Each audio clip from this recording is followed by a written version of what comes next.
Comment ça? Il te prête de l'argent et toi tu l'insultes publiquement? Eh oui, c'est l'histoire de Abu Hanifa qui avait prêté une grosse somme d'argent à un individu. Et cet individu-là, qu'est-ce qu'il a fait? Il est parti au marché et il a accusé publiquement de mensonges et de fraude Abu Hanifa qui lui était présent. Et Abu Hanifa, il n'a pas réagi.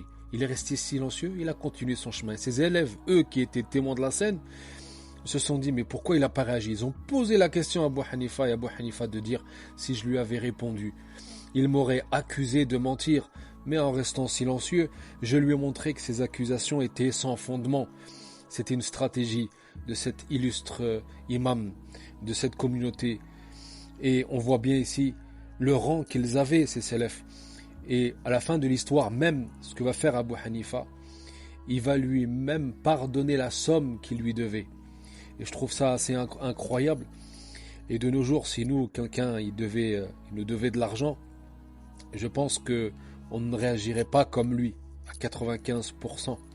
Et une autre histoire qui est rapportée d'Abu Hanifa dans le même sens, c'est que Abu Hanifa, il avait prêté de l'argent à quelqu'un d'autre et Abu Hanifa, il avait honte de passer devant lui.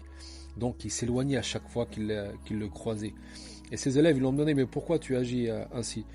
Et il disait, j'ai peur que si je le croise, qu'il ait honte à cause de la dette qu'il a et qu'il me doit.